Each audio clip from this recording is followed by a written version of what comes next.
Okay, so for those who are new, my name's David Douglas, Derry Danders Walking Tours, and I've been given a wee bit of history about the shirt factories at the different locations today. So, just a wee bit about the Ebrington Shirt Factory. So while most of the manufacturers were located over in the city side of the river, it's great that we're now in the waterside at what was the Young and Rochester factory. It was built in 1892 for the Young and Rochester Company, and the architect is listed as W.A. Barker, who later in 1896 was the architect for the Hogg and Mitchell factory over in the city side. Edmonton was an important employer in this area. My research, I don't know exactly how many employees were here. Do you have any idea, Ian? Right, about 750 in its heyday. I was actually brought up in Bond Street, just round that corner, and so I lived there till I was age of 9, so I'm very aware of what Ebrington Shirt Factory meant to this area, and I'm pleased that my mum has joined us today. She's a former worker here too. Just on the other side of the wall, if you go down to Bond Street, there is murals on what was called Page's Bakery, and there's one about Young and Rochester's too. So if you have a wee minute afterwards, just go down and have a wee look at that. And that incorporates a factory girl at her sewing machine. I think the factory closed, late 70s, early 80s, that sort of time frame. Most of the shirt factories closed at that time. And the original location is known as the Friars Field, because way back in medieval days there would have been some sort of monastery or friary in this location. The actual building plans are in the Tower Museum, and I hope next week to actually see them, but because of lockdown I haven't been able to get access to that.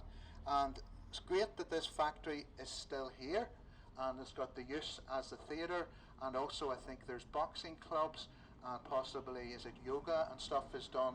And at one time there would have been a restaurant called Rochester's down at the ground floor. So that's kind of a bit more specific. But about other factories in the waterside, you would have another factory called Little's, and that was in Distillery Bray, and that took over what would have been the old Watts distillery from the 1920s.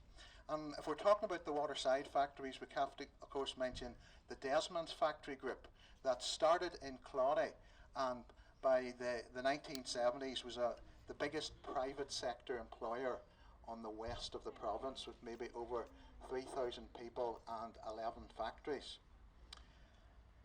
I was just in contact with getting my research. I was speaking to Dennis Desmond, and he's told me that there's a history of Desmond's that will be published possibly June, July, by the Ulster Historical Foundation.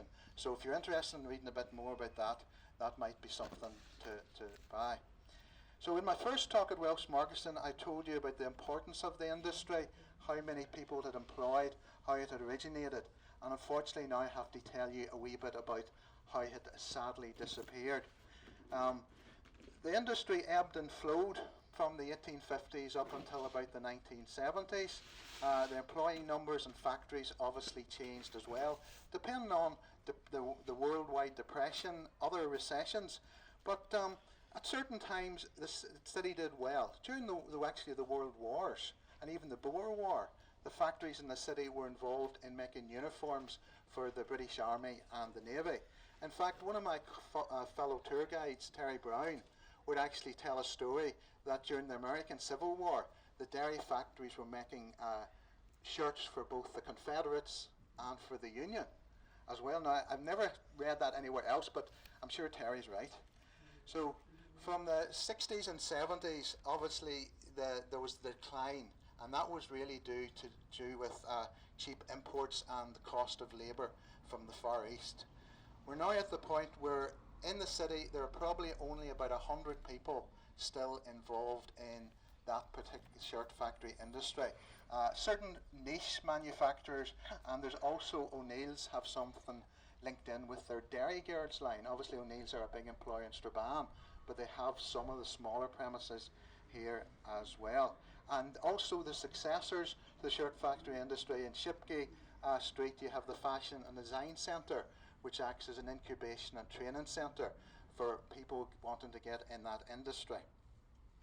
So, in conclusion, it's great that an organisation such as Friends of the Factories exists and has developed this series of plaques to promote the memories of the industry and of the workers of that industry. So I'm sure more initiatives will follow in due course. The plaques is probably just the start of things, and obviously there's a Facebook page that you can get more information. If you want to get more about the history, a couple of books I would recommend. There's one called The Derry Shirt Tale by Geraldine McCarter. It's very, very good. There's one called The Making of Derry Economic History by Brian Mitchell. Has a couple of chapters to do with linen and also shirt factories. Woolley Temple last year published a book called The Fountain of Life, and there's a very good chapter about the shirt factories in it. And there's a book by Patrick Dernan about Tilly's, and Tilly's obviously is the biggest factory. A lot of the history of the shirt factories is condensed there. And as I said earlier, there's also a history about Desmond's that's coming soon. Another way you can find out more, and I have to plug my own tours, is that I have a shirt factory tour, heritage tour, launching probably around the 1st of June. And we will do a 2-hour walk around the city side, and we'll cover all the factories with the plaques. We don't actually come as far as Ebrington, and we don't come as far as Rosemount, but we're able to see them and point them out and tell you the history of them. And if you want to know more about Derry Danders, you want to know more about the history of my tours, I have some leaflets there about real tours and also some audio tours where you can download onto your phone and go and do a socially distant walk. So thank you very much for your attention. I've only given you a very snapshot about history of the buildings and of the thing in general, but I hope it's been enough to whet your appetite and see that there is plenty more to hear and see about the shirt factories. Thank you.